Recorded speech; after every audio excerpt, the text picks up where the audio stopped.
لک الحمد یا اللہ الصلاۃ والسلام علیک یا رسول اللہ اما بعد۔ سلسلہ ہے ناظرین کے سوالوں کے جواب دینے کا۔ ناظرین میں سے ایک نے ہمارے کسی ویڈیو کے کمنٹس میں یہ سوال کیے ہیں کہ کیا پیر شریعت اور پیر طریقت الگ الگ ہوتے ہیں؟ طریقت کے جو پیر ہیں، شریعت کے پیر ہیں، اس میں کیا فرق ہے؟ انہوں نے یہ پوچھا ہے۔ میں انشاءاللہ جواب پیش کرتا ہوں، آپ توجہ کے ساتھ سماعت فرمائیے۔ دراصل پیر کا جو کام ہے، پیر کو اگر سمجھیں گے کہ پیر کہتے کس کو ہیں، تو پیر کا مطلب ہوتا ہے رہنمائی کرنے والا، آپ کا امیر، آپ کا لیڈر، آپ جس کو فالو کریں، آپ جس کی پیروی کریں، وہ آپ کے پیر کہلاتے ہیں۔ اب ہم کسی بھی پیر کا ہاتھ جب سنبھالتے ہیں، ان کے ہاتھ پر ہاتھ دیتے ہیں اور مرید ہوتے ہیں، بیعت کرتے ہیں، تو ہم جو کچھ بھی ہمارے پیر صاحب ہمیں دہراتے ہیں اور توبہ کراتے ہیں، استغفار کراتے ہیں، نمازوں کی پابندی کا وعدہ لیتے ہیں، شریعت کی پابندی کا وعدہ لیتے ہیں، یہ سارا کچھ ہوتا ہے۔ تو اب یہ سارا کچھ جب ہوتا ہے پیری مریدی میں، اور پیر ہوتا ہے لیڈر، تو جو پیر پیر طریقت ہے وہی پیر پیر شریعت بھی ہے۔ جی ہاں، ایسا نہیں کہ طریقت کا پیر کوئی الگ ہوتا ہے اور شریعت کا پیر کوئی الگ ہوتا ہے، طریقت کے لیے کوئی اور پیر تلاش لیں، شریعت کے لیے کوئی اور پیر تلاش لیں، ایسا نہیں ہے۔ جی ہاں، جو پیر آپ کا پیر طریقت ہے وہی آپ کی شریعت کے معاملے میں بھی آپ کی رہنمائی کرے گا، وہی آپ کو بتائیں گے کہ شریعت میں کیا صحیح ہے کیا غلط ہے، اور طریقت میں کیا صحیح ہے کیا غلط ہے۔ اچھا، یہ بھی سمجھنا چاہیے کہ شریعت اور طریقت کوئی اجنبی چیز نہیں ہے، دونوں الگ کوئی چیز نہیں ہے۔ کیا شریعت اور طریقت ہے؟ آئیے مفتی احمد یار خان نعیمی رحمۃ اللہ تعالی علیہ کے اس قول سے سمجھتے ہیں۔ آپ فرماتے ہیں کہ جسم پاک مصطفیٰ صلی اللہ تعالی علیہ وسلم کے حالات کا نام شریعت ہے۔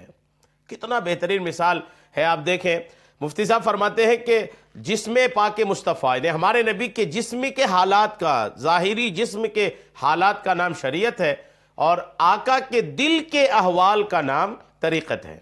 آقا کے دل کی جو حالت ہے، باطن کی حالت ہے، اس کا نام طریقت ہے۔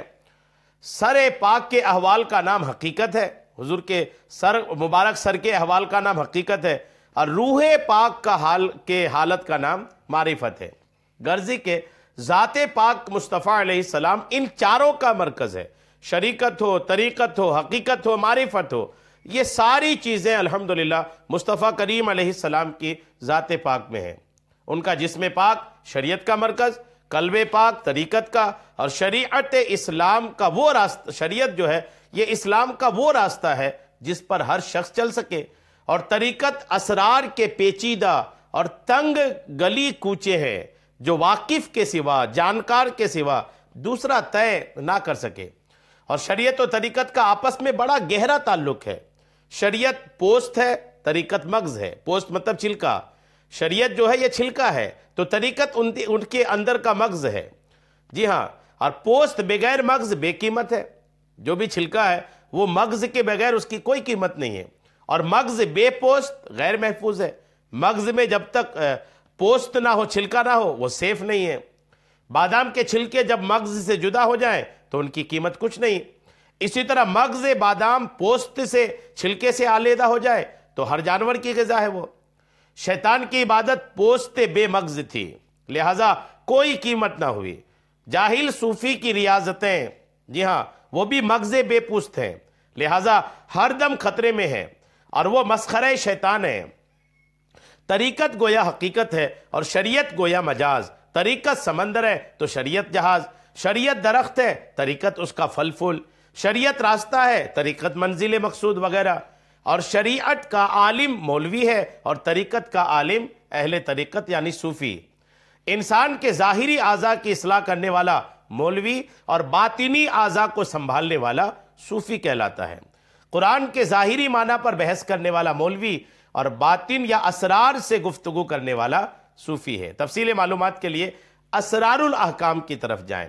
بہرحال طریقت اور شریعت یہ دونوں آپس میں مضبوط تعلقات کے ساتھ ایک دوسرے سے جڑے ہیں، تو اس وجہ سے کسی کے لیے الگ پیر کی حاجت نہیں ہے۔ جو پیر پیر طریقت ہے وہی پیر پیر شریعت بھی ہے۔ طریقت بھی آپ کو انہی سے سیکھنا ہے، شریعت بھی آپ کو انہی سے سیکھنا ہے۔ اللہ کریم ہم سب کو کامل پیر کی موجودگی عطا فرمائے، کامل پیر سے بیعت ہونے کی توفیق عطا فرمائے، آمین بجاہ النبی الامین صلی اللہ تعالی علیہ وسلم۔